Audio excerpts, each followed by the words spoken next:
prefaces the League of the Communists, an international workers' society which, given the conditions of the time, could exist only in secrecy, entrusted the undersigned, delegates to the Congress held in London in 1847, with the task of drafting and publishing a detailed program for the party, both theoretical and practical.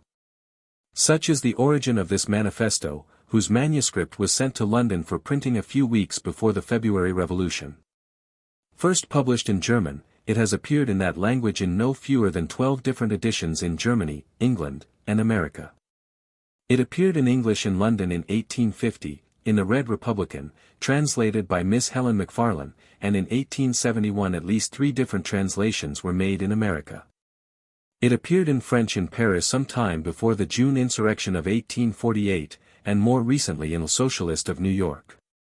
Another edition is currently in preparation. A Polish edition was issued in London shortly after the first German edition.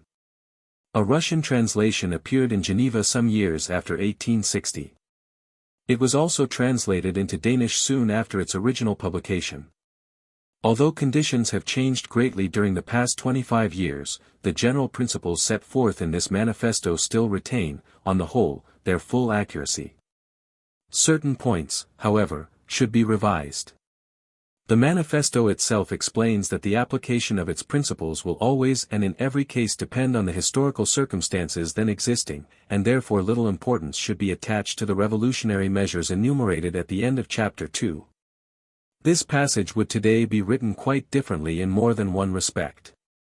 Given the colossal development of large-scale industry during the last 25 years and the parallel organization of the working class into a political party, given the experiences first of the February Revolution and then, above all, of the Paris Commune, which for the first time raised the proletariat to political power for 2 months, this program has become outdated in certain respects. The Commune has especially demonstrated that it is not enough for the working class to seize the machinery of the state and wield it for its own purposes.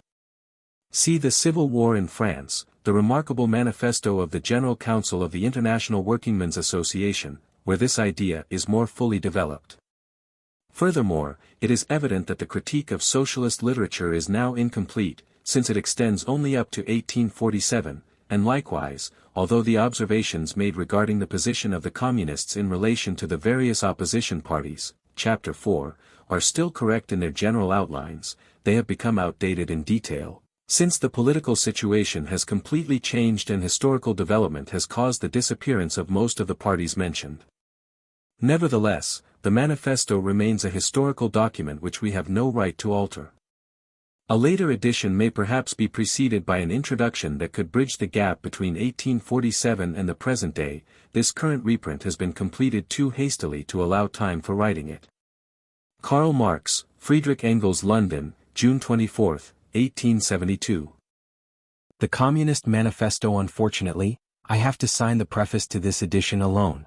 Marx, the man to whom the working class of Europe and America owes more than to any other, now rests in Highgate Cemetery, and the first grass is already growing upon his grave. After his death, it is not the time to revise or complete the manifesto. I therefore consider it necessary to recall here explicitly the following points. The fundamental and underlying idea of the manifesto, namely, that economic production and the social structure that necessarily results from it form, in every historical epoch, the basis of the political and intellectual history of that epoch. That, consequently, after the disappearance of the primitive common ownership of land, all history has been a history of class struggles, struggles between the exploited and the exploiting classes, between the oppressed and the ruling classes at various stages of historical development, but that this struggle has now reached a stage where the exploited and oppressed class, the proletariat, cannot emancipate itself from the class that exploits and oppresses it without at the same time and once for all emancipating society as a whole from all exploitation, oppression and class struggles. This fundamental idea belongs solely and exclusively to Marx. I have often declared this, but at present it is necessary that this statement appear at the head of the manifesto. F. Engels, London, June 26, 1883. After the foregoing was written, a new German edition of the manifesto became necessary, and it is worth recalling here the events connected with it. A second Russian translation, by Vera Zasiulik, appeared in Geneva in 1882. Marx and I wrote the preface to it. Unfortunately, I have lost the original German manuscript and must now retranslate it from the Russian, which is certainly not to the advantage of the text. The first Russian edition of the Communist Manifesto, translated by Bakunin, appeared after 1860 at the Kolokol Press. At that time, a Russian edition of this work had, for the West, little more than the value of a literary curiosity. Now, however, the situation is quite different. How narrow was the field of action of the proletarian movement at the time of the appearance of the Manifesto, January 1848, is shown clearly in the final chapter. Position of the Communists in relation to the various opposition parties. Russia and the United States in particular were not mentioned. It was then the time when Russia served as the last great reserve of European reaction, and when emigration to the United States absorbed the entire surplus of Europe's proletarian forces. Both countries supplied Europe with raw materials and at the same time offered it markets for the sale of its industrial products. In both ways, therefore, they acted as buttresses for the existing social organization of Europe. How greatly all this has changed. It is precisely European emigration that has made possible the colossal development of agriculture in North America, whose competition has shaken to its very foundations both the large and small landed property of Europe. It is this that has given the United States the power to undertake the exploitation of its vast industrial resources with such energy and on such a scale that the industrial monopoly of Western Europe will soon come to an end. These two circumstances in turn react upon America itself. The small and medium-scale peasant property, the cornerstone of America's political structure, is continually disappearing under the pressure of gigantic agricultural enterprises, while in industry for the first time, a numerous proletariat is forming alongside an immense concentration of capital. Let us turn to Russia. When the revolution of 1848-49 broke out, the monarchs of Europe, as well as the bourgeoisie, saw in Russian intervention their only means of salvation against the proletariat, which was beginning to become conscious of its strength. They made the Tsar the leader of European reaction. Now, in Gatchina he is the prisoner of war of the revolution, and Russia stands at the forefront of the revolutionary movement of Europe. The Communist Manifesto aimed to proclaim the near and inevitable disappearance of bourgeois property. But in Russia, alongside capitalism, which is developing feverishly, and bourgeois landed property, which is in the process of formation, more than half of the land is the common property of the peasant commune's peasants.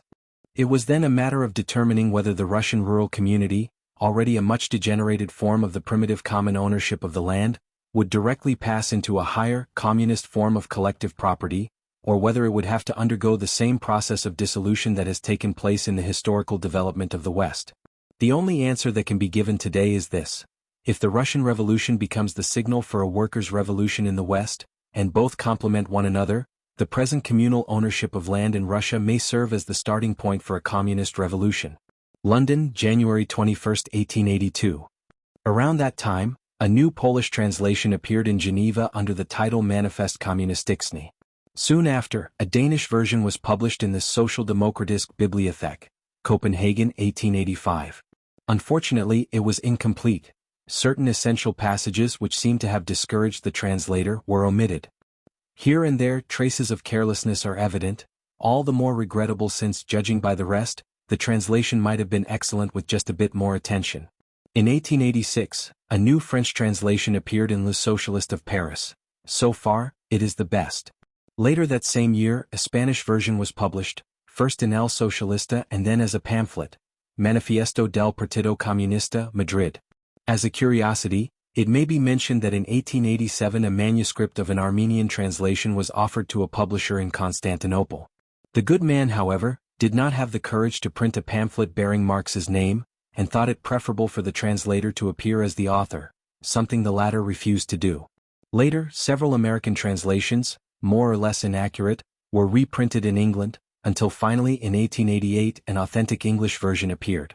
This one was prepared by my friend Samuel Moore, and revised by both of us before printing.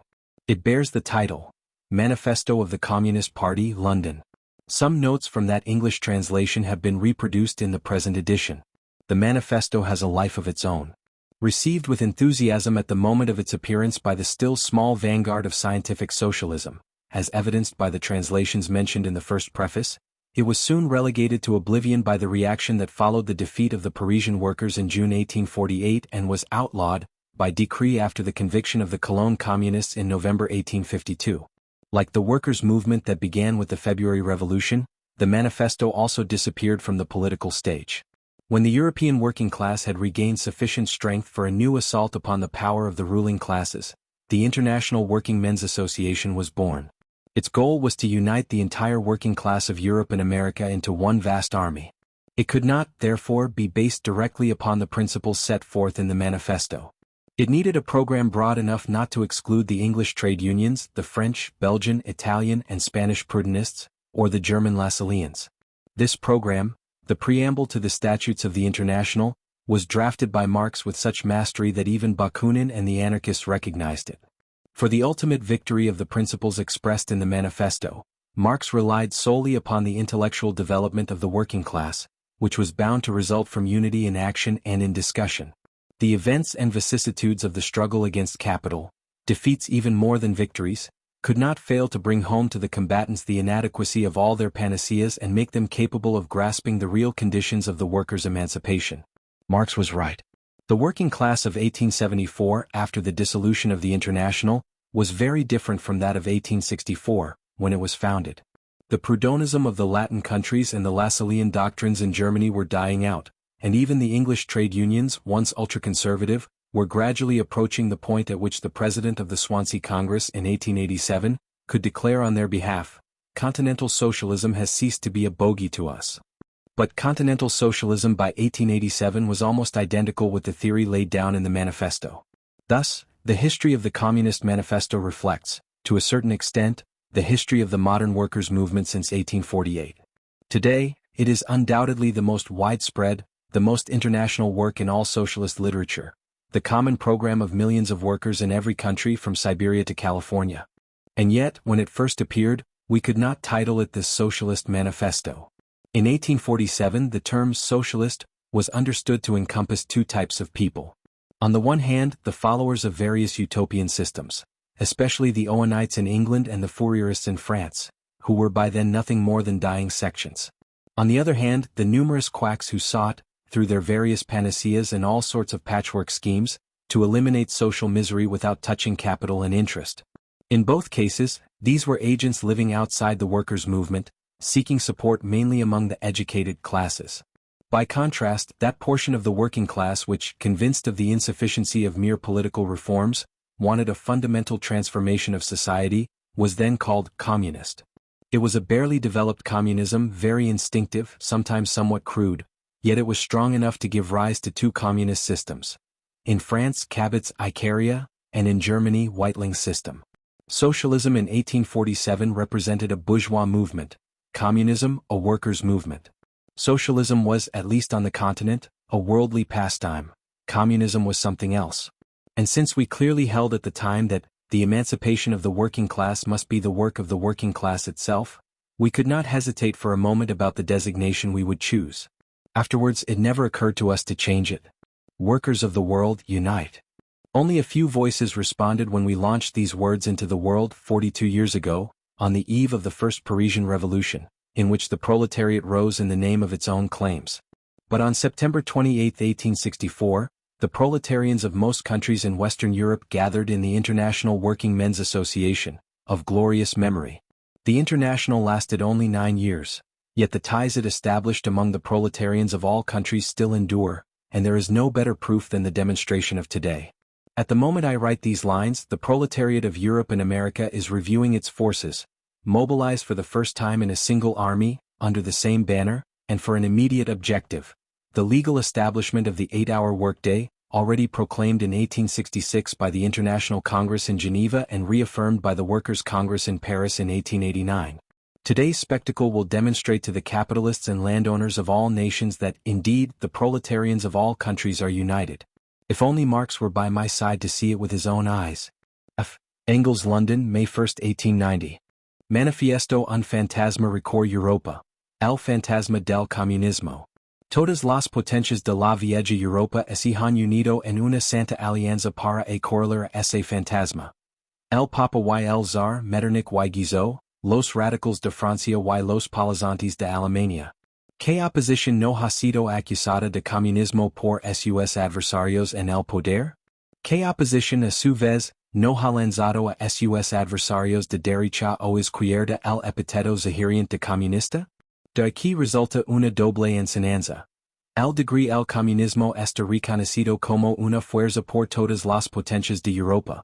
Y 2 degrees ha llegado el momento de que los Carlos Marx y Federico Engels 24 comunistas expongan a una faz del mundo su manera de ver, sus fins y sus tendencias, que opongan a la leyenda del fantasma del comunismo un manifiesto del partido. Con este objeto, comunistas de diversas nacionalidades se han reunido en Londres y han redactado el manifiesto siguiente, que será publicado en inglés, francés, alemán, italiano, flamenco y danes. Bourgeois and proletarians. The history of all hitherto existing society is the history of class struggles. Freemen and slaves, patricians and plebeians, nobles and serfs, guild masters and journeymen. In short, oppressors and oppressed, stood in constant opposition, carried on an uninterrupted, now hidden, now open fight, a fight that invariably ends, either in a revolutionary reconstitution of society at large, or in the common ruin of the contending classes. In the earliest historical epochs, we find everywhere a hierarchical division of society, a graduated scale of social conditions. In ancient Rome we encounter patricians, knights, plebeians and slaves. In the Middle Ages, lords, vassals, guild masters, journeymen and serfs, with particular gradations within each class. Modern bourgeois society, arisen from the ruins of feudal society, has not abolished class antagonisms. It has but established new classes, new conditions of oppression, and new forms of struggle in place of the old. However, the distinguishing feature of our epoch, the epoch of the bourgeoisie, is the simplification of class antagonisms. Society as a whole is more and more splitting into 2 great hostile camps, into 2 great classes directly facing each other, bourgeoisie and proletariat. The serfs of the Middle Ages formed the elements of the first towns. From this urban population arose the constituents of the bourgeoisie. The discovery of America and the rounding of Africa opened up fresh ground for the rising bourgeoisie. The markets of India and China, the colonization of America, the establishment of colonial trade, the increase in means of exchange and commodities, gave an enormous impetus to commerce, navigation and industry, and thereby paved the way for a rapid development of those elements of society that were revolutionary by nature and in decay within the feudal order. The old methods of production could no longer satisfy the growing needs that arose with the opening of new markets. The craft system, bound by feudal privileges, was superseded by manufacture. The petty industrial bourgeoisie displaced the guilds. The division of labor between the different corporations disappeared before the division of labor within the same workshop. But markets continued to expand, demand grew ever greater. Even manufacture proved insufficient. The introduction of machinery and steam revolutionized industrial production. Modern large-scale industry supplanted manufacture. The small industrial bourgeoisie gave way to the millionaires, industrial leaders commanding entire armies of workers, the modern bourgeois. The great industry has created a universal market, prepared by the discovery of America. The world market enormously accelerated the development of commerce, navigation, and all means of communication. This development in turn reacted on the course of industry, and as industry, commerce, navigation and railways expanded, the bourgeoisie grew, multiplying its capital tenfold and relegating the classes inherited from the Middle Ages to a secondary role. The bourgeoisie, as we see, is also the product of a long process of development, of a series of revolutions in the means of production and communication. Each stage of the bourgeoisie's evolution has been accompanied by corresponding political progress. A class oppressed by feudal despotism, an armed association governing itself in the municipality, in some places a municipal republic, in others the third estate contributing to the monarchy, later, during the manufacturing period, a counterweight to the nobility in limited or absolute monarchies, the cornerstone of great monarchies, the bourgeoisie, after the establishment of large-scale industry and the universal market, finally seizes political power, to the exclusion of other classes. In the modern representative state, modern government is nothing but an administrative committee of the bourgeoisie's business affairs. The bourgeoisie has played a fundamentally revolutionary role in history. Wherever it has gained power, it has trampled feudal, patriarchal, and idyllic relations. All the multicolored bonds that tied the feudal man to his natural superiors it has mercilessly broken, leaving no other link between man and man than cold self-interest, hard cash payment. It has drowned religious ecstasy, chivalrous enthusiasm, and petty bourgeois sentimentalism in the icy waters of calculated self-interest. It has reduced personal dignity to a mere exchange value. It has replaced numerous painfully won freedoms with the single and relentless freedom of commerce. In short, instead of exploitation veiled by religious and political illusions, it has established open, direct, brutal, and shameless exploitation. The bourgeoisie has stripped all professions previously held in reverence of their halo. From the doctor, the jurist, the priest, the poet, and the scholar, it has made salaried workers. The bourgeoisie has torn away the veil of sentimentality that concealed family relations and reduced them to mere monetary relations. The bourgeoisie has demonstrated how the brutal display of force in the Middle Ages, so admired by reactionaries, finds its natural complement in the most lamentable laziness. Yet it is also the first to have tested what human activity can achieve. It has created wonders far superior to the Egyptian pyramids, the Roman aqueducts, and the Gothic cathedrals, and it has led expeditions surpassing the invasions and the Crusades. The bourgeoisie exists only on the condition of incessantly revolutionizing the instruments of labor, that is, all social relations. By contrast, the persistence of the old mode of production was the primary condition for the existence of all preceding industrial classes. This constant change in the modes of production, this relentless collapse of the entire social system, this perpetual agitation and insecurity, distinguish the bourgeois era from all preceding ones. All traditional and consolidated social relations, with their accompanying beliefs and accepted ideas, are broken. Those that replace them decay before they can solidify. Everything solid melts into air, all that is sacred is profaned, and men are forced to regard their conditions of existence and their mutual relations with disillusionment. Driven by the need for ever-expanding markets, the bourgeoisie invades the entire world. It must penetrate everywhere, establish itself in every region, and create means of communication wherever it goes. Through the exploitation of the universal market, the bourgeoisie gives a cosmopolitan character to the production of all countries. To the great dismay of reactionaries, it has stripped industry of its national character. The old national industries are destroyed or on the verge of destruction. They have been replaced by new industries whose introduction raises a vital question for all civilized nations. Industries that do not employ indigenous raw materials, but raw materials imported from the most distant regions, and whose products are consumed not only in the country of production but across the globe. Instead of the old needs, satisfied with national products, new needs arise, demanding products from the most remote regions and diverse climates. Instead of the former isolation of self-sufficient nations, a universal commerce develops, an interdependence of nations. And this, which is true for material production, also applies to intellectual production. The intellectual productions of one nation become common property of all. Narrowness and national exclusiveness become daily more impossible. From all national and local literatures, a universal literature is formed. Through the rapid development of the instruments of production and the means of communication, the bourgeoisie drags the current of civilization even into the most barbarous nations. The cheapness of its products is the heavy artillery with which it breaches all the walls of China and forces even the most fanatically hostile savages to capitulate to foreigners. Under penalty of death, it compels all nations to adopt the bourgeois mode of production, forcing them to introduce so-called civilization, in other words to become bourgeois. In a word, it forges a world in its own image. The bourgeoisie has subordinated the countryside to the city. It has created immense cities. It has prodigiously increased the population of urban areas at the expense of the countryside, thus withdrawing a large part of the population from the idiocy of rural life. Just as it has subordinated the countryside to the city, barbarous or semi-barbarous nations to civilized nations, it has subordinated agricultural countries to industrial countries, the East to the West. The bourgeoisie increasingly abolishes the dispersal of the means of production, property, and population. It has concentrated the population, centralized the means of production, and concentrated property in a small number of hands. The inevitable consequence of these changes has been political centralization. Independent provinces linked by feudal ties but possessing different interests, laws, governments, and customs tariffs, have been united into a single nation, under one government, one law, one national class interest, and one customs tariff. The bourgeoisie, since its rise scarcely a century ago, has created more varied and colossal productive forces than all previous generations taken together. The subjugation of natural forces, machinery, the application of chemistry to industry and agriculture, steam navigation, railways, electric telegraphs, the cultivation of entire continents, the channeling of rivers, populations springing up as if by magic.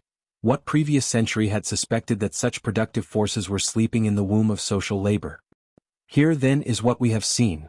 The means of production and exchange upon which the bourgeoisie was formed were created within the bowels of feudal society.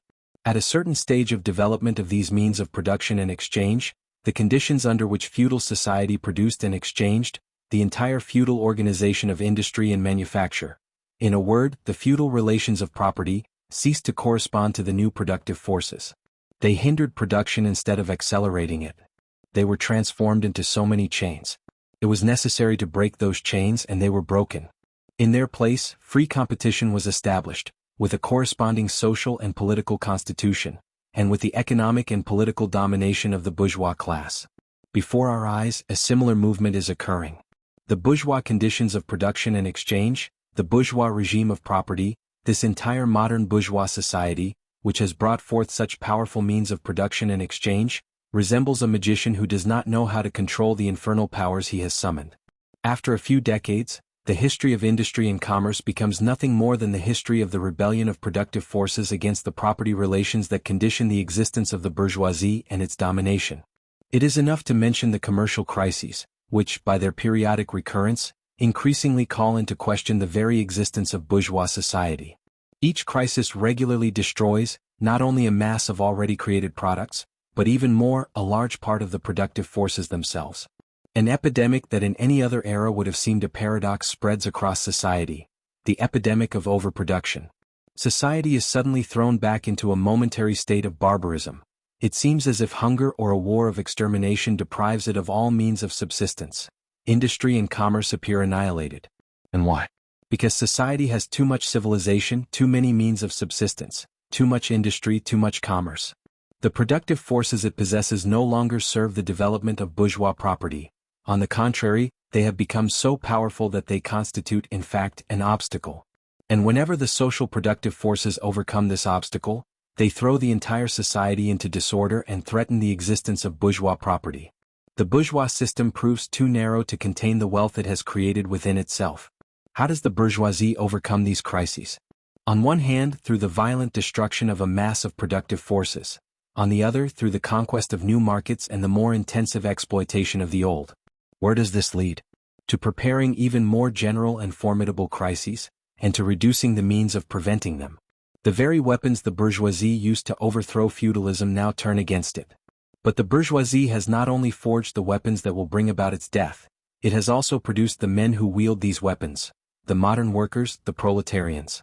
With the development of the bourgeoisie, that is, of capital, the proletariat also develops.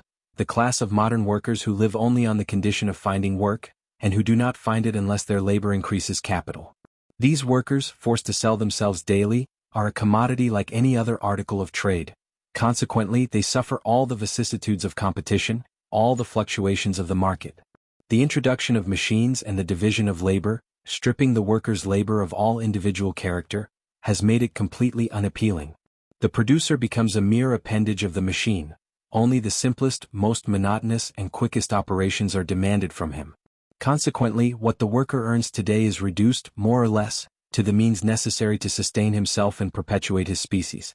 Thus, the price of labor, like that of any commodity, equals its cost of production. Accordingly, the simpler the labor, the lower the wages. Moreover, the total amount of labor increases with the development of machinery and the division of labor, whether through the extension of the workday or the acceleration of machine movement, and therefore the required output in a given time. Modern industry has transformed the small patriarchal workshop into the great factory of the capitalist bourgeois. Masses of workers, crowded into the factory, are organized militarily. They are like mere soldiers of industry, placed under the supervision of a full hierarchy of officers and non-commissioned officers. They are not only slaves of the bourgeois class, of the bourgeois state, but daily, at all hours, slaves of the machine, the foreman, and above all, the factory owner himself. The more this despotism proclaims profit as the sole goal, the more petty, hateful, and exasperating it becomes. The less skill and strength labor requires, that is, the more modern industry advances, the more easily men's work is replaced by that of women and children. Distinctions of age and sex have no social importance for the working class. They are only instruments of labor whose value varies according to age and sex. Once the worker has suffered the exploitation of the manufacturer and received his wage in cash, he becomes a victim of other elements of the bourgeoisie: landlord, shopkeeper, moneylender, etc. Small industrialists, merchants, landlords, artisans and peasants, the entire lower scale of the middle classes of earlier times, fall into the proletariat. On one hand, because their small capitals do not allow them to use the methods of large industry and they succumb in competition with big capitalists. On the other hand, because their technical skill is nullified by new modes of production. Thus, the proletariat is recruited from all classes of the population. The proletariat passes through different stages of evolution. Its struggle against the bourgeoisie begins from its very birth. At first, the struggle is undertaken by isolated workers. Soon after, by the workers of the same factory and finally by the workers of the same trade in a locality against the bourgeoisie that directly exploits them. They do not limit their attacks to the bourgeois mode of production. They direct them against the instruments of production. They destroy foreign goods that compete with them, break machines, burn factories, and strive to regain the position once held by the medieval artisan. At this stage of development, the proletariat forms a mass scattered throughout the country and divided by competition. If the workers ever unite to act, this action is not yet the consequence of their own unity, but that of the bourgeoisie which to achieve its political goals, must set the proletariat in motion, over which it still has the power to do so. During this phase the proletarians do not yet fight their own enemies, but the adversaries of their enemies, that is, the remnants of the absolute monarchy, landowners, non-industrial bourgeois and petty bourgeois. The entire historical movement is thus concentrated in the hands of the bourgeoisie. Every victory achieved under these conditions is a bourgeois victory. Then, as industry develops, it not only increases the number of proletarians but also concentrates them into larger masses. The proletarians grow stronger and become conscious of their strength. The interests and conditions of existence of the proletarians increasingly align as the machine erases all differences in labor and reduces wages almost everywhere to an equally low level. As a consequence of the growing competition among the bourgeois themselves and the commercial crises they provoke, wages become increasingly precarious. The constant improvement of machinery places the worker in an ever more vulnerable position. Individual clashes between worker and bourgeois increasingly take on the character of collisions between two classes. Workers begin by uniting against the bourgeois to maintain their wages. They go on to form permanent associations in anticipation of these temporary struggles. Here and there resistance erupts into insurrection. Sometimes the workers triumph, but it is a fleeting triumph. The true result of their struggles is less the immediate success than the increased solidarity of the workers. This solidarity is promoted by the expansion of means of communication, which allow workers from different localities to establish contact. Then, this contact, uniform in character everywhere, is enough to transform numerous local struggles into a centralized national struggle, into a class struggle. But every class struggle is a political struggle, and the unity that the medieval bourgeoisie, with its local roads, took centuries to establish, the modern proletarians achieve in a few years through railways. The organization of the proletariat as a class and, therefore, as a political party, is constantly disrupted by the competition among the workers themselves. But it always re-emerges, stronger, firmer, more formidable. It takes advantage of the internal dissensions of the bourgeoisie to compel them to grant legal guarantees to certain interests of the working class, for example, the 10-hour law in England. In general, clashes in the old society favor the development of the proletariat in various ways. The bourgeoisie lives in a state of permanent struggle, at first against the aristocracy, then against those fractions of the bourgeoisie whose interests are at odds with industrial progress, and always, finally, against the bourgeoisie of other countries. In all these struggles, it is forced to appeal to the proletariat, to seek its aid, and also to drag it into the political movement. In this way, the bourgeoisie provides the proletariat with the rudiments of its own political education, that is, weapons against itself. Moreover, as we have just seen, entire fractions of the ruling class, through the course of industry, are thrown into the proletariat or at least threatened in their conditions of existence. They also contribute numerous elements of progress to the proletariat.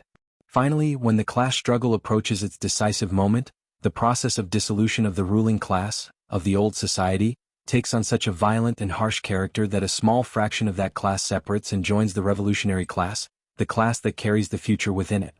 Just as in former times a part of the nobility passed over to the bourgeoisie, in our days a part of the bourgeoisie passes over to the proletariat, principally that part of the bourgeois ideologists who have reached a theoretical understanding of the whole historical movement. Of all the classes currently in conflict with the bourgeoisie, only the proletariat is a truly revolutionary class. The other classes are endangered and perish with large-scale industry. The proletariat, on the contrary, is its most special product. The middle classes, small manufacturers, shopkeepers, artisans, peasants, fight the bourgeoisie because it threatens their existence as middle classes. They are therefore not revolutionary but conservative. In any case they are reactionary. They demand that history move backward. If they agitate revolutionarily, it is out of fear of falling into the proletariat. They defend their future interests rather than their current ones, abandoning their own standpoint to take that of the proletariat. The rabble of the large cities, that passive dregs, that scum from the lowest depths of the old society, may be drawn into the movement by a proletarian revolution. However, their conditions of life will more likely predispose them to sell themselves to reaction. The conditions of existence of the old society are already destroyed in the conditions of existence of the proletariat. The proletariat has no property. Its family relations have nothing in common with those of the bourgeois family. Modern industrial labor, which implies the subjugation of the worker to capital, whether in England or France, in America or Germany, strips the proletariat of all national character. Laws, morals, and religion are for them mere bourgeois prejudices, behind which other bourgeois interests are concealed. All classes that in the past seized power attempted to consolidate their acquired position by subjecting society to their own mode of appropriation. The proletarians cannot seize the social productive forces except by abolishing the mode of appropriation that concerns them particularly, and, consequently, every existing mode of appropriation up to the present day. The proletarians have nothing to safeguard that belongs to them. They must destroy all private guarantees, all existing private security. All historical movements until now have been carried out by minorities for the benefit of minorities. The proletarian movement is the spontaneous movement of the immense majority for the benefit of the immense majority. The proletariat, the lowest stratum of current society, cannot rise, straighten itself, without overthrowing all the superimposed layers that constitute official society. The struggle of the proletariat against the bourgeoisie, although in essence not a national struggle, nevertheless initially takes on such a form. It goes without saying that the proletariat of each country must first of all end the rule of its own bourgeoisie. By roughly outlining the phases of proletarian development, we have traced the history of the more or less latent civil war that undermines society until the moment when this war erupts into an open revolution, in which the proletariat will establish its domination through the violent overthrow of the bourgeoisie. All previous societies, as we have seen, rested upon the antagonism between oppressing and oppressed classes. But to oppress a class, it is at least necessary to guarantee it conditions of existence that allow it to live in servitude. The serf, under full feudal rule, could rise to become a member of the municipality, just as the peasant taxpayer could rise to the rank of bourgeois under the yoke of feudal absolutism. The modern worker, by contrast, far from rising with the progress of industry, sinks ever lower, below even the living conditions of his own class. The worker falls into misery and pauperism grows even faster than population and wealth. It is therefore evident that the bourgeoisie is incapable of performing the role of ruling class and of imposing upon society as supreme law the conditions of existence of its own class. It cannot rule because it cannot ensure for its slave a life compatible with slavery. It is condemned to let him decay to the point that he must be maintained instead of feeding his master. Society cannot live under its domination. In other words, the existence of the bourgeoisie is henceforth incompatible with the existence of society. The essential condition of existence and supremacy for the bourgeois class is the accumulation of wealth in private hands, the formation and growth of capital. The condition of existence of capital is the wage laborer, who rests exclusively upon the competition of workers among themselves. The progress of industry, of which the bourgeoisie is an involuntary and passive agent, replaces the isolation of workers, resulting from competition, with their revolutionary union through association. Thus, the development of large-scale industry undermines beneath the feet of the bourgeoisie the very ground on which it has established its system of production and appropriation. Above all, it produces its own grave diggers. Its fall and the victory of the proletariat are equally inevitable. Proletarians and communists. What is the position of the communists with regard to the proletarians in general? The communists do not form a party distinct from, or opposed to, other working-class parties. They have no interests separate from those of the proletariat as a whole. They do not proclaim sectarian principles upon which they wish to model the workers' movement. The communists differ from other working-class parties only in 2 points. In the various national struggles of the proletarians, they advance and assert the independent interests of the nationality and the common interests of the entire proletariat. And in the various phases of the struggle between proletarians and bourgeoisie, they always and everywhere represent the interests of the movement as a whole. Practically, then, the communists are the most resolute fraction of the working-class parties of all countries, the fraction that drags the others forward. Theoretically, they have over the rest of the proletariat the advantage of a clear understanding of the conditions, progress, and general aims of the proletarian movement. The immediate aim of the communists is the same as that of all working-class parties: the formation of the proletariat into a class, the overthrow of bourgeois supremacy, and the conquest of political power by the proletariat. The theoretical propositions of the communists are in no way based on ideas or principles invented or discovered by any particular reformer of the world. They are merely the expression of the existing conditions of a class struggle, of a historical movement in constant evolution. The abolition of property relations that have existed until now is not the distinguishing feature of communism. The system of property has undergone constant changes, continuous historical transformations. The French Revolution, for example, abolished feudal property in favor of bourgeois property. The distinguishing feature of communism is not the abolition of property in general, but the abolition of bourgeois property. Accordingly, present-day private property, bourgeois property, is the last and most complete expression of the mode of production and appropriation based on class antagonisms, on the exploitation of some by others. In this sense, communists can summarize their theory in this single formula: the abolition of private property. Communists have been reproached for wanting to abolish property personally acquired by labor, property that is considered the basis of all freedom, all activity, and all individual independence. Personal property, the fruit of labor and merit. Do we mean the property of the petty bourgeois, of the small farmer, a form of property that existed before bourgeois property? No, we do not need to abolish it. The progress of industry has already abolished it or is in the process of abolishing it. Or do we mean present-day private property, bourgeois property? Does wage labor create property for the proletarian? By no means. It creates capital, that is, property that exploits wage labor and can only increase on the condition of producing more wage labor to exploit again. In its current form, property moves between these two antithetical terms, capital and labor. Let us examine both terms of this antinomy. To be a capitalist means not only occupying a personal position in production but also a social position. Capital is a collective product. It cannot be set in motion except by the combined efforts of many members of society, and ultimately by the combined efforts of all members of society. Capital is therefore not a personal force, it is a social force. Consequently, when capital is transformed into common property, belonging to all members of society, it is not personal property that is changed into social property. Only the social character of property will have changed. It will lose its class character. Let us turn to wage labor. The average price of wage labor is the minimum of the wage, that is, the sum of the means of subsistence necessary for the worker to live as a worker. Therefore, what the worker appropriates through his activity is strictly what he needs to sustain his miserable existence and to reproduce himself. We in no way wish to abolish this personal appropriation of the products of labor, indispensable for the preservation and reproduction of human life. Appropriation that leaves no surplus benefiting anyone else.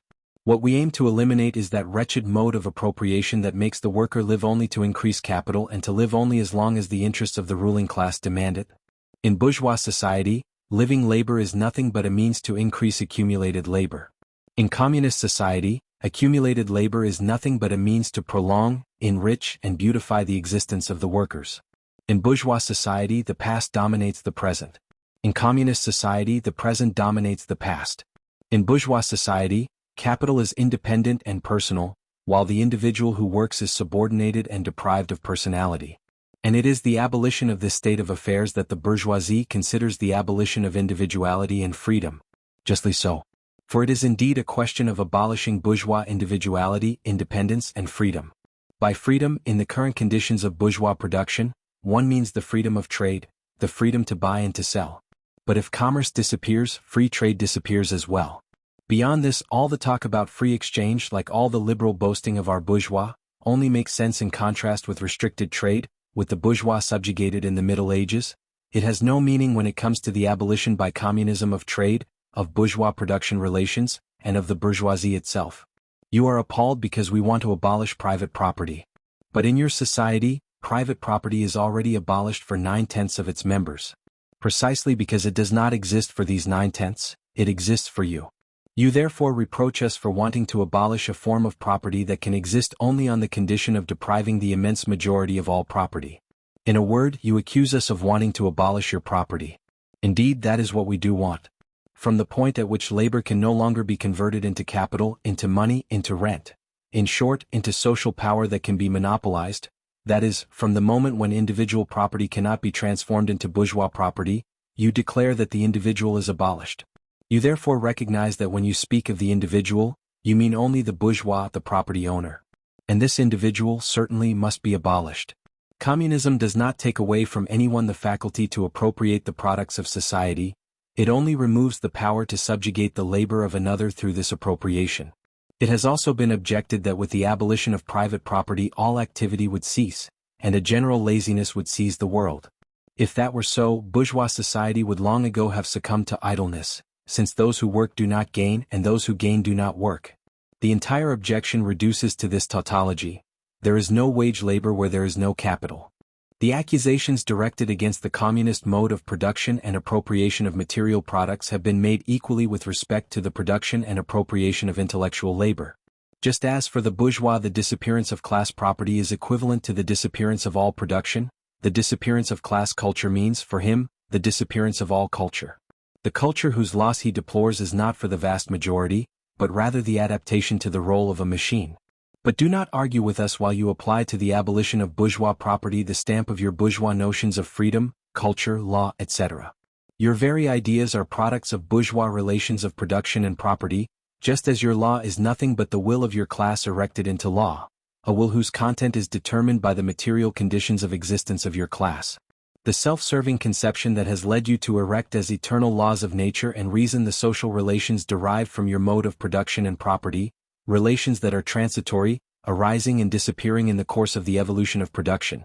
This conception you share with all the formerly ruling and now vanished classes. What you conceived for feudal property, you cannot admit for bourgeois property. Wanting to abolish the family. Even the most radical are outraged by this infamous plan of the communists. On what basis does the bourgeois family rest in our era? On capital, on individual gain. In its fullness, the family exists only for the bourgeoisie, which finds its complement in the forced suppression of all family for the proletarian and in public prostitution. The bourgeois family naturally disappears with the disappearance of its necessary complement, and both vanish with the disappearance of capital. Do you reproach us for wanting to abolish the exploitation of children by their families? We confess to this crime. But you say we break the most sacred bonds by replacing the education of the family with the education of society. And is not your education also determined by society, by the social conditions in which you educate your children, by the direct or indirect intervention of society in the school, etc.? The communists do not invent this interference of society in instruction. They seek only to change its character and to remove education from the influence of the dominant class. Bourgeois declamations about the family and education, about the sweet bonds that unite the child to his relatives, become more repugnant as large industry destroys all family ties for the proletarian and transforms children into mere objects of commerce, mere instruments of labor. From the entire bourgeoisie rises a clamor: you communists want to establish the community of women. For the bourgeois, his wife is nothing more than an instrument of production. He hears that the instruments of production must be shared, and naturally concludes that women will belong to the community as well. He does not suspect that the aim is precisely to assign to women a role different from that of a mere instrument of production. Nothing is more grotesque, moreover, than the ultramoral horror that our bourgeois feel at the supposed official community of women attributed to the communists. The communists do not need to introduce the community of women. It has almost always existed. Our bourgeois, not satisfied with having at their disposal the women and daughters of the proletarians, not to mention official prostitution, take singular pleasure in cuckolding one another. Bourgeois marriage is, in reality, the community of married women. At most, the communists could be accused of wanting to replace a hypocritically concealed community of women with an open and official one. It is evident, moreover, that with the abolition of the current relations of production, from which the community of women derives, both official and private prostitution will disappear. Furthermore, communists are accused of wanting to abolish the fatherland and nationality. Workers have no fatherland.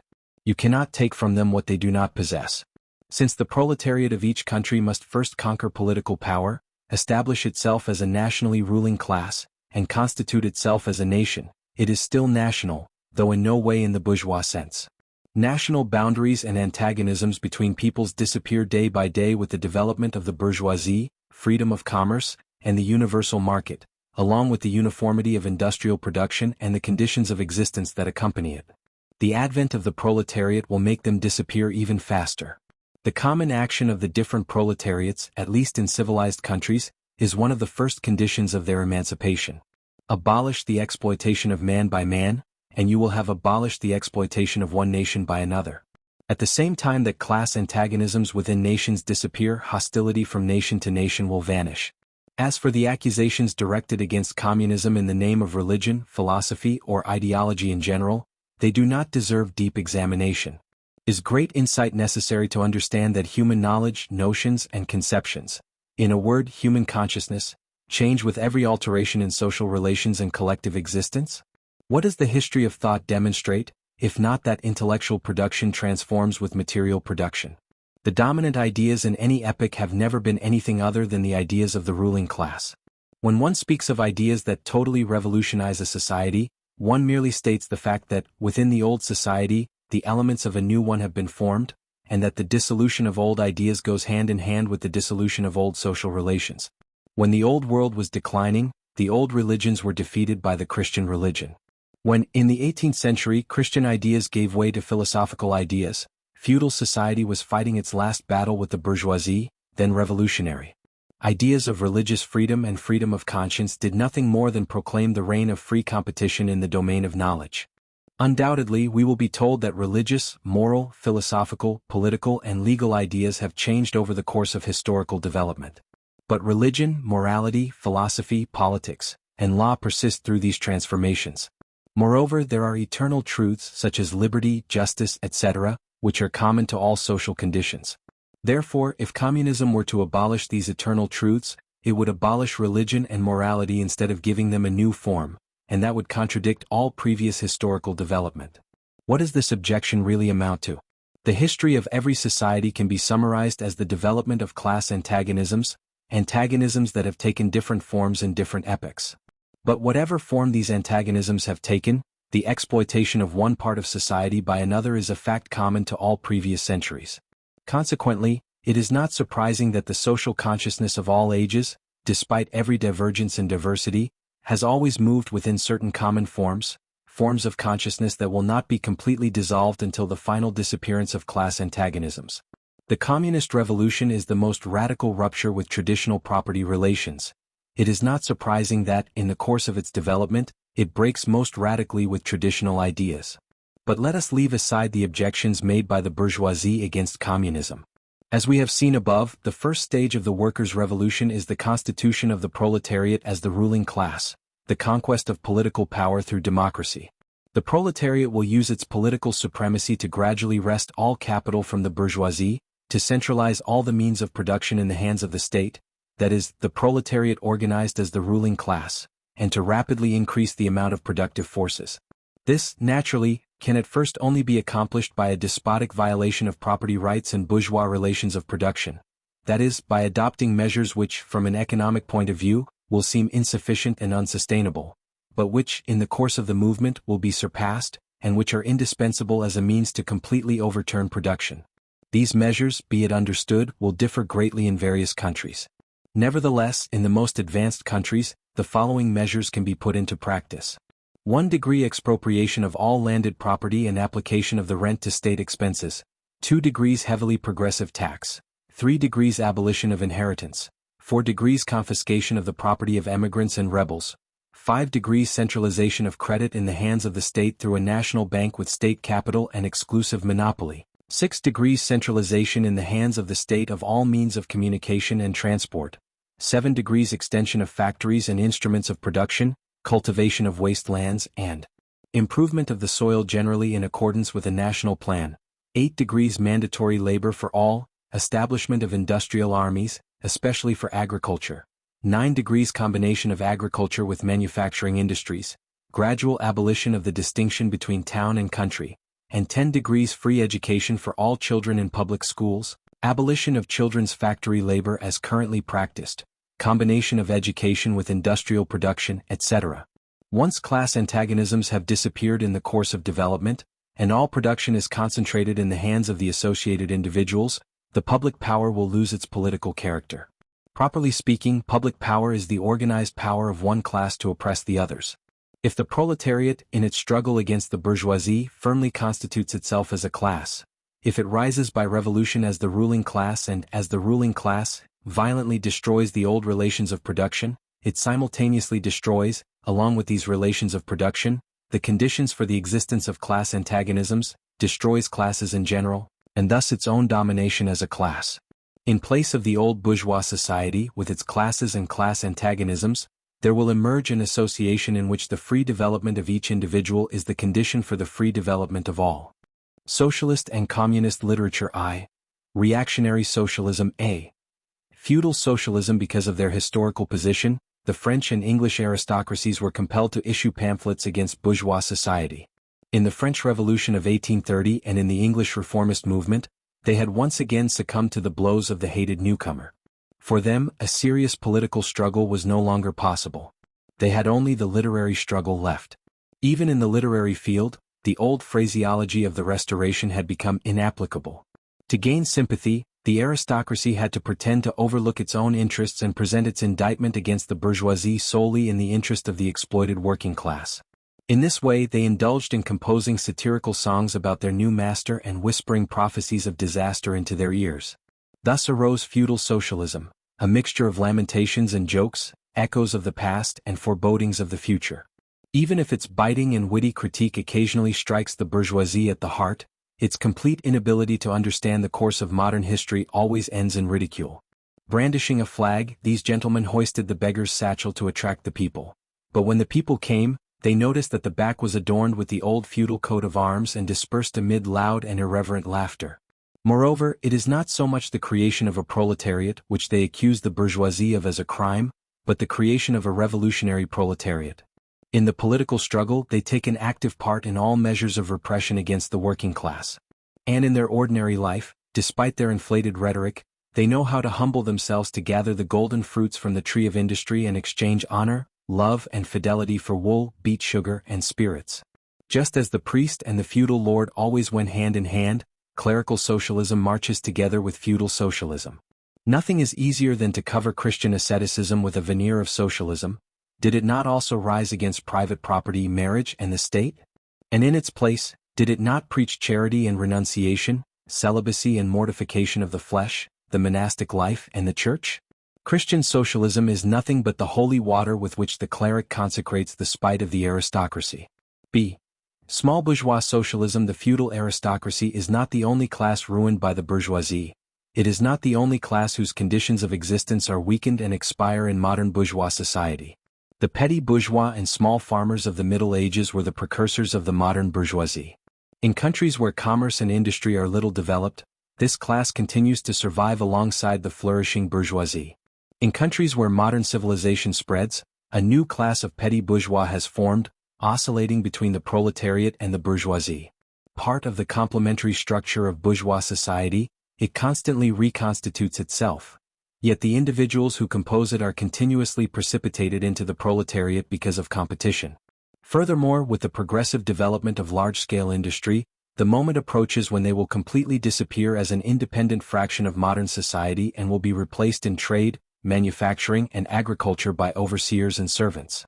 In countries like France, where peasants constitute considerably more than half of the population, writers who took up the cause of the proletariat against the bourgeoisie naturally had to criticize the bourgeois regime and defend the workers' party from the perspective of the petty bourgeois and the small farmer. Thus, petty bourgeois socialism was formed. Sismondi is the leader of this literature, both in England and in France. This socialism analyzed with great insight the contradictions inherent in modern relations of production. It exposed the hypocritical apologies of economists. It irrefutably demonstrated the deadly effects of machinery and the division of labor, the concentration of capital and landed property, overproduction, crises, the inevitable decline of the petty bourgeois and the farmers, the misery of the proletariat, the anarchy in production, crises, the inevitable decline of wealth distribution, the industrial extermination wars of nations against each other, and the dissolution of old customs, ancient family relations and old nationalities. The positive goal, however, of this petty bourgeois socialism is either to restore the old means of production and exchange, and with them the old relations of property and the entire old society, or to forcibly introduce modern means of production and exchange into the narrow framework of old property relations, which have been irreversibly broken by them. In either case, this socialism is both reactionary and utopian. For manufacturing, the system of guilds; for agriculture, the patriarchal regime, this is its final word. Ultimately, in its last development, this tendency has sunk into an exasperating melancholy. See German socialism or true socialism. The socialist and communist literature of France, which arose under the pressure of a dominant bourgeoisie and is the literary expression of rebellion against this regime, was introduced into Germany at the moment when the bourgeoisie was beginning its struggle against feudal absolutism. Philosophers, semi-philosophers, and pretentious Germans eagerly seized upon this literature, but they forgot that with the importation of French literature into Germany, the social conditions of France had not been imported along with it. Relative to German conditions, French literature lost all immediate practical significance and took on a purely literary character. It was rather seen as idle speculation on the realization of human nature. Thus, for German philosophers of the 18th century, the demands of the First French Revolution were merely the demands of practical reason in general, and the expressions of the revolutionary French bourgeoisie represented, in their eyes, only the laws of pure will, of will as it ought to be, of true human will. The work of German literati was reduced to reconciling the new French ideas with their old philosophical consciousness, or at most, to appropriating French ideas by adapting them to their philosophical opinions. They assimilated them as one assimilates a foreign language, through translation. It is known how the monks superimposed the absurd sacred legends of Catholicism on the manuscripts of classical works of old paganism. German literati proceeded in reverse with respect to French literature. They slipped their philosophical nonsense under the original French text. For example, under the French critique of the functions of money, they wrote, alienation of the human being. Under the French critique of the bourgeois state, they wrote, elimination of the power of abstract universality, and so on. The addition of this philosophical phraseology to the French discoveries they baptized as philosophy of action, true socialism, German science of socialism, philosophical basis of socialism, etc. In this way, French socialist and communist literature was completely emasculated. And, since in the hands of the Germans it ceased to be the expression of the struggle of one class against another, these people congratulated themselves on being above French narrowness and for having defended not only true needs, but the need for the true, not only the interests of the proletariat, but the interests of humanity, of man in general, of man who belongs to no class and to no reality and exists only in the misty heavens of philosophical fantasy. This German socialism, which so solemnly took its clumsy scholastic exercises seriously and trumpeted them with such charlatan noise, gradually lost its pedantic innocence. The struggle of the German bourgeoisie, and especially the Prussian bourgeoisie, against the absolute and feudal monarchy, in short the liberal movement, proved to be far more serious. In this way, true socialism found the long-desired opportunity to confront socialist demands with the political movement. It was able to launch the traditional anathemas against liberalism, against the representative regime, against bourgeois competition, against bourgeois freedom of the press, against bourgeois law and against bourgeois freedom and equality. It could preach to the masses that they had nothing to gain, but rather everything to lose in this bourgeois movement. German socialism, in this regard, forgot that the French critique, of which it was merely an echo, presupposed modern bourgeois society, with the corresponding material conditions of existence and an adequate political constitution, things that Germany was still struggling to achieve. For the absolute governments of Germany, with their entourage of clerics, pedagogues, rapacious nobles and bureaucrats, this socialism became the dreamed-of bogeyman against the threatening bourgeoisie. Through its saccharine hypocrisy, it completed the lashes and shots that these same governments harshly administered to rebellious German workers. If true socialism thus became a weapon in the hands of the governments, it simultaneously represented a reactionary interest, the interest of the petty bourgeois. The class of petty bourgeois, inherited from the 16th century and continually re-emerging in various forms since then, constitutes the true social foundation of the established order in Germany. To preserve it is to maintain the established order in Germany. The industrial and political supremacy of the bourgeoisie threatened this class with certain destruction, on the one hand through the concentration of capital and on the other, through the development of a revolutionary proletariat. True socialism thought it could kill two birds with one stone. It spread like an epidemic. The garment woven with the immaterial threads of speculation, embroidered with rhetorical flowers and bathed in sentimental dew, a transcendent attire in which German socialists wrapped their dry, eternal truths, only served to accelerate the sale of their product among such an audience. For its part, German socialism understood rather that its vocation was to set itself up as the pompous representative of this petty bourgeoisie. It proclaimed that the German nation was the normal nation, and the German Philistine the normal man. To all the infamies of this normal man, it gave a hidden, superior, and socialist meaning that completely transfigured them. It went so far as to position itself against the brutally destructive tendency of communism, declaring that it remained impartially above all class struggles. Almost without exception, all publications called socialist or communist circulating in Germany 1847 belonged to this filthy and enervating literature. 2. Conservative or bourgeois socialism. A portion of the bourgeoisie seeks to remedy social evils with the aim of consolidating bourgeois society.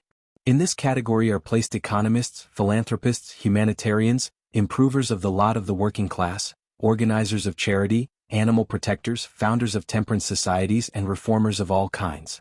This socialism has even been elaborated into complete systems. An example is Proudhon's philosophy of misery. Bourgeois socialists want the conditions of life of modern society without the struggles and damages that inevitably result from it. They want the current society, but with the revolutionary and dissolving elements removed. They want the bourgeoisie without the proletariat. Naturally, the bourgeoisie imagines the world in which it dominates as the best of all possible worlds.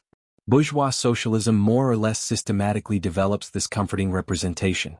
When it calls upon the proletariat to realize its systems and make its entry into the New Jerusalem, it ultimately does nothing more than induce the workers to continue in the current society, but stripped of the resentful conception they have formed of it.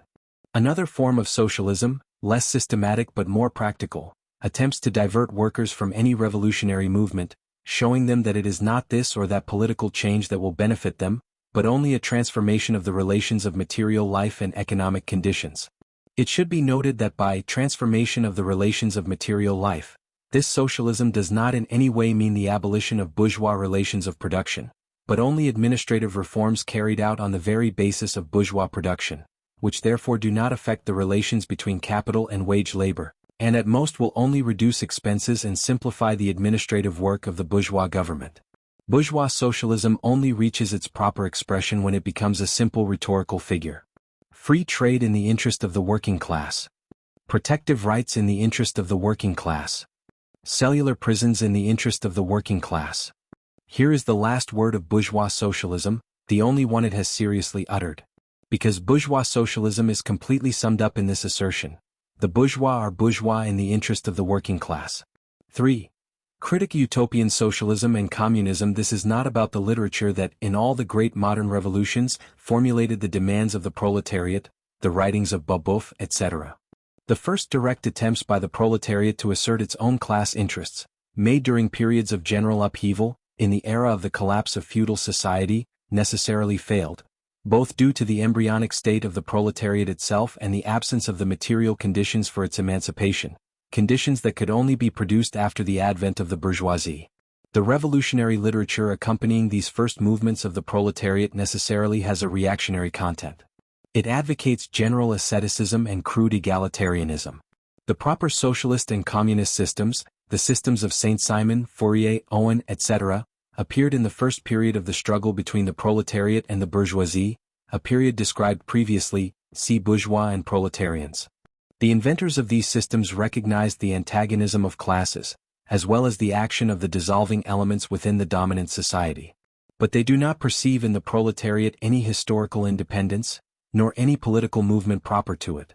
Since the development of class antagonism proceeds alongside the development of industry, they do not foresee in advance the material conditions for the emancipation of the proletariat, and they venture in search of a social science, of social laws, in order to create those conditions. They place their own ingenuity above social activity, fantastic conditions above the historical conditions of emancipation, a complete organization fabricated by themselves above the gradual and spontaneous organization of the proletariat into a class. They decide the future of the world through the propaganda and practice of their societal plans. In designing these plans, however, they are conscious of defending above all the interests of the working class, as the class that suffers the most. For them, the proletariat exists only as the class that most endures suffering. Yet the rudimentary form of the class struggle, as well as their own social position, leads them to consider themselves far above all class antagonism. They desire to improve the material conditions of life for all members of society, even for the most privileged. Consequently, they constantly appeal to society as a whole without distinction, often addressing the ruling class in particular. Moreover, it suffices to understand their system to recognize it as the best of all possible plans for the best of all possible societies. They repudiate all political action and above all revolutionary action, aiming instead to achieve their goals by peaceful means, attempting to pave the way for the new social gospel through the force of example and small-scale experiments, which are doomed from the start to fail. The fantastic depiction of future society, in a period when the proletariat, still little developed, also regards its own situation in a fantastic manner, corresponds to the workers' first instinctive aspirations for a complete transformation of society. Yet socialist and communist writings also contain critical elements. They attack the current society at its foundations, and in their time, they provided materials of great value for instructing the workers. Their positive propositions concerning the future society, such as the disappearance of the conflict between town and country, the abolition of the family, of private profit and wage labor, the proclamation of social harmony, and the transformation of the state into a simple administration of production, only announce the disappearance of class antagonism, an antagonism that is only beginning to emerge, and of which the system inventors know nothing more than its first indistinct and confused forms. Thus, these propositions have only a purely utopian meaning. The importance of critical utopian socialism and communism is inversely proportional to historical development. As the class struggle intensifies and takes shape, the fantastic disdain it inspires, the fantastic opposition it encounters, loses all practical value and theoretical justification. That is why, although the authors of these systems were revolutionary in many respects, the sects formed by their disciples are always reactionary, for their followers insist on opposing their masters' old conceptions to the historical evolution of the proletariat. They therefore aim, and in this they are logically consistent, to hinder the class struggle and reconcile antagonisms. They continue dreaming of the experimental realization of their social utopias, the establishment of isolated phalansteries, the creation of interior colonies, the founding of a small Icaria or the publication in the 12th edition of the New Jerusalem, and to construct all these castles in the air, they are forced to appeal to the hearts and wallets of bourgeois philanthropists. Gradually, they fall into the category of reactionary or conservative socialists described above, distinguished only by a more systematic pedantry and a superstitious, fanatical faith in the marvelous efficacy of their social science. They therefore oppose with vehemence any political action by the working class, since in their view, such action can only arise from a blind lack of faith in the new gospel. The Owenites in England and the Fourierists in France react, some against the Chartists, others against the Reformists. Position of the Communists toward the various opposition parties. Following what we have stated in Chapter 2, the position of the Communists toward the already established workers' parties is self-explanatory, and consequently, their position toward the Chartists in England and the agrarian reformers in North America. They fight for the immediate interests and aims of the working class, yet in the present movement they defend and simultaneously represent the future of the movement. In France, the Communists joined the Democratic Socialist Party against the conservative and radical bourgeoisie, reserving, however, the right to criticize the phrases and allusions inherited from the revolutionary tradition. In Switzerland, they support the radicals without ignoring that this party is composed of contradictory elements. Half democratic socialists in the French sense of the term, half radical bourgeois. In Poland, the Communists support the party that sees an agrarian revolution as the condition for national liberation. That is, the party that led the 1846 insurrection in Krakow. In Germany, the Communist Party acts in accordance with the bourgeoisie whenever the bourgeoisie acts in a revolutionary manner against the absolute monarchy, feudal landownership, and the petty bourgeoisie. But at no moment does this party forget to awaken among the workers a clear and thorough understanding of the profound antagonism existing between the bourgeoisie and the proletariat, so that when the time comes, the German workers will know how to turn the social and political conditions created by the bourgeois regime into weapons against the bourgeoisie, so that as soon as the reactionary classes in Germany are destroyed, the struggle can immediately be directed against the bourgeoisie itself. Communist attention is focused especially on Germany because it is on the verge of a bourgeois revolution and will carry out this revolution under the most advanced conditions of European civilization, with a proletariat infinitely more developed than those of England and France in the 17th and 18th centuries. Consequently, the German bourgeois revolution can only be the prelude to an immediate proletarian revolution. In short, the communists support every revolutionary movement in different countries against the existing social and political order. In all these movements, they place the question of property at the forefront, in whatever form it may exist, as the fundamental question of the movement. Finally, the communists work for the union and cordiality of democratic parties in all countries. The communists do not conceal their views and their aims. They openly declare that their ends can be attained only by the violent overthrow of the whole existing social order. Let the ruling classes tremble at a communist revolution. The proletarians have nothing to lose but their chains. They have a world to win. Workers of the world, unite.